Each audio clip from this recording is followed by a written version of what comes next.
Ano po ba mga bitamina o mineral na effective sa binti naming mga senior? Nahihirapan po kasi ako sa pulikat. Magandang umaga, Pilipinas! Alam nyo ba na ang lakas at tibay ng ating mga binti ay susi para manatiling aktibo at malaya sa pang-araw-araw na buhay? Sa ating ulat ngayong umaga, ating aalamin ang 7 na pinakamahalagang bitamina at mineral na dapat nating bigyan ng pansin. Bakit mahalaga ang mga bitamina para sa matibay na binti?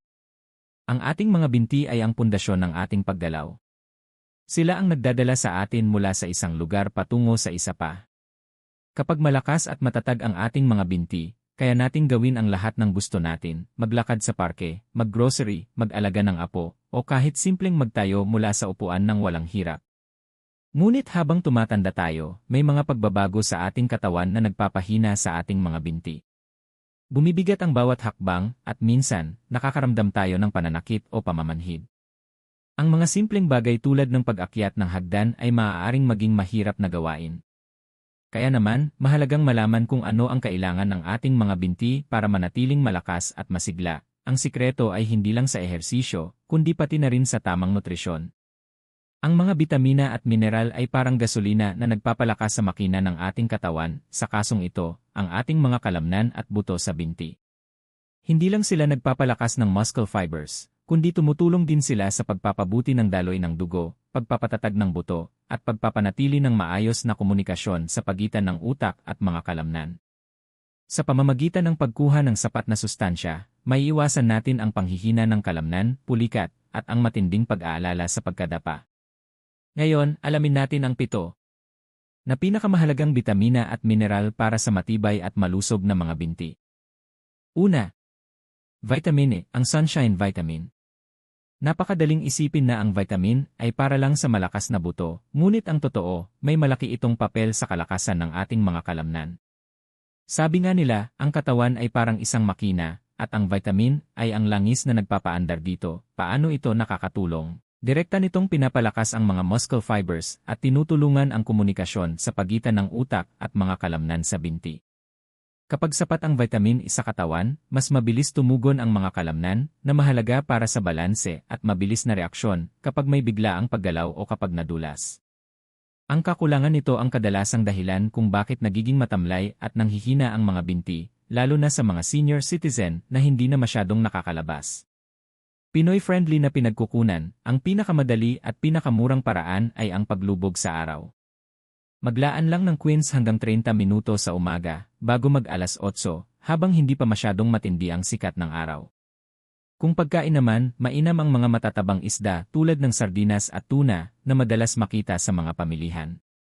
Pwede ring makatulong ang itlog at fortified milk, tip sa paggamit, dahil hindi tayo palaging nakakalabas, lalo na kung limitado ang ating mobility, mahalaga ang vitamin supplement.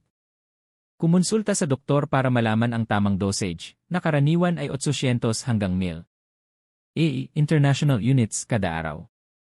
Pangalawa, calcium, ang sandigan ng buto at kalamnan.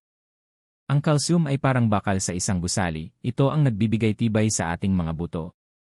Ngunit para sa ating mga binti, ang papel nito ay higit pa riyan. Paano ito nakakatulong? Mahalaga ang calcium sa bawat paggalaw ng ating mga kalamnan. Bawat hakbang, pagtayo, at pag-upo ay nangangailangan ng calcium para maging maayos at kontrolado ang pag-contract at pag-relax ng muscles. Kung kulang sa calcium, madali kang makakaramdam ng pulikat, cramps, at panghihina, lalo na sa binti. Pinoy-friendly na pinagkukunan, ang mga gatas at produktong gatas ay kilalang mayaman sa calcium. Subalit, mayroon ding ibang alternatibo. Sa mga gulay, mayaman dito ang malunggay, kangkong, at saluyot. Ang mga maliliit na isda tulad ng dilis at alamang na madalas nating iulam ay mataas din sa calcium, lalo na kung kinakain kasama ang mga buto. Tip sa paggamit, mas mainam na mag-intake ng calcium mula sa pagkain. Ngunit kung hindi sapat, makakatulong ang calcium supplement, basta't sinamahan ito ng vitamin para mas madali itong maabsorb ng katawan. Huwag sobrahan ang dosage dahil maaaring magdulot ito ng kidney stones. Pangatlo, Vitamin E12 para sa malusog na nerves. Kung ang mga binti ay parang mga kable ng kuryente, ang vitamin E12 naman ay ang insulator na nagpapanatili ng maayos na daloy ng signal. Paano ito nakakatulong? Tinitiyak ng NI-12 na ang mga nerve signals na naglalakbay mula sa utak patungo sa mga binti ay malakas at tumpak. Kapag kulang nito, nagiging matamlay ang mga signal na ito na nagdudulot ng pamamanhid, tingling at kawalan ng koordinasyon. Maraming matatanda ang nag-aakala na normal na bahagi ng pagtanda ang ganitong sintomas, pero sa totoo, maaaring ito ay senyales lang ng kakulangan sa NI-12. Pinoy-friendly na pinagkukunan, ang NI-12 ay matatagpuan halos eksklusibo sa mga produktong hayop tulad ng karne, isda, itlog at gatas. Ang atay ay isa sa pinakamayaman na pinagkukunan. Para sa mga vegetarians, mahalaga ang pagkuha ng NI-12 mula sa fortified cereals o mula sa supplement. Tip sa paggamit, dahil humihina ang kakayahan ng tiyan na i-absorb ang NI-12 habang tumatanda, maraming eksperto ang nagrerekomenda ng regular na supplement o minsan ay injection para masiguro ang sapat na level nito sa katawan. Pang-apat, magnesium, ang muscle relaxer. Para sa mga madalas makaranas ng pulikat sa gabi at restless leg syndrome, ang magnesium ang maaaring maging sagot. Paano ito nakakatulong? Ang magnesium ay gumaganap bilang master regulator ng muscle function. Tinutulungan nitong mag-relax ang mga kalamnan at pinipigilan ang biglaang pag-contract na nagdudulot ng pulikat. Bukod pa rito, mahalaga rin ang magnesium sa pag-absorb ng calcium at pagpapanatili ng tibay ng buto. Pinoy-friendly na pinagkukunan, magandang source ang mga buto tulad ng kalabasa at kasoy. Mayaman din sa magnesium ang mga gulay tulad ng spinach, kamote at abokado. Tip sa paggamit, kung hindi sapat ang nakukuha sa pagkain, pwedeng subukan ang magnesium supplement. Piliin ang magnesium glycinate o citrate dahil madali itong maabsorb. Pang-5. Potassium, ang liquid balancer.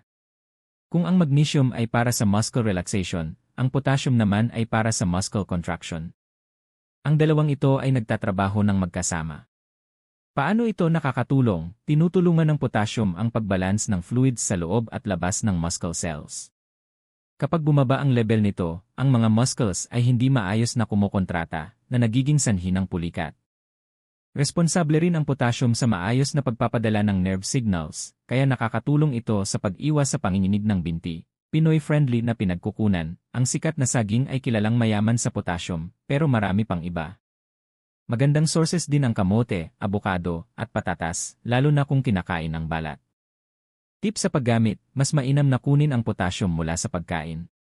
Ang supplements ay dapat lang gamitin sa payo ng doktor, lalo na kung may kidney problems.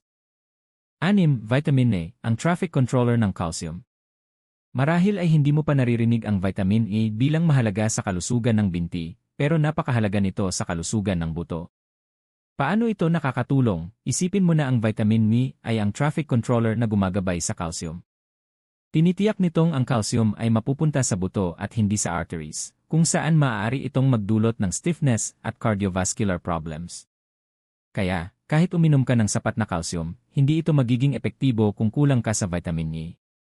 Pinoy-friendly na pinagkukunan, sagana ang vitamin A sa mga luntiang madahong gulay tulad ng repolyo, kangkong, at spinach. Ang natto, fermented soybeans, ay isa sa pinakamahusay na source ng vitamin A2 na mas epektibo sa pagdirekta ng calcium. Tip sa paggamit, kung umiinom ka ng blood-thinning medication tulad ng warfarin, mahalaga na kumonsulta sa doktor bago dagdagan ang vitamin E sa diet o mag-supplement dahil mayroon itong malaking epekto sa blood clotting. Pang-7. Vitamin U6 para sa lakas at enerhiya. Kung ang E12 ay para sa nerves, ang B6 naman ay para sa muscle repair at enerhiya. Paano ito nakakatulong? Mahalaga ang B6 sa paggamit ng protina para mag-build at mag-maintain ng muscle mass. Tinutulungan din nito ang katawan na gumawa ng red blood cells na nagdadala ng oxygen sa mga kalamnan. Kung kulang ka sa Y6, mas madali kang mapapagod at hihina ang iyong stamina. Pinoy-friendly na pinagkukunan, ang Y6 ay matatagpuan sa maraming masarap at madaling mahanap na pagkain tulad ng manok, isda, saging, at patatas. Tip sa paggamit, karaniwan ng sapat ang Y6 na nakukuha mula sa pagkain. Subalit, sa mga may problema sa absorption o may dietary restrictions, pwedeng kailanganin ang supplement. Ngayon, alam na natin na ang panghihina ng mga binti ay may solusyon. Hindi ito normal na bahagi ng pagtanda na kailangan nating tanggapin. Ito ay isang paalala mula sa ating katawan na kailangan lang natin ng tamang sustansya. Ang bawat paggalaw ay mahalaga, at ang bawat pagkain ay isang oportunidad para palakasin ang ating sarili. Naway magsilbing inspirasyon ang ulat na ito para magsimula sa isang mas malusog na pamumuhay. Kung may tanong kayo, o gusto niyong malaman kung aling bitamina ang pinakamainam para sa inyo, huwag mag-atubiling magtanong sa inyong doktor o sa inyong health center. Ang kalusugan ay kayamanan, at ang bawat hakbang patungo sa kalusugan ay isang hakbang tungo sa kaligayahan.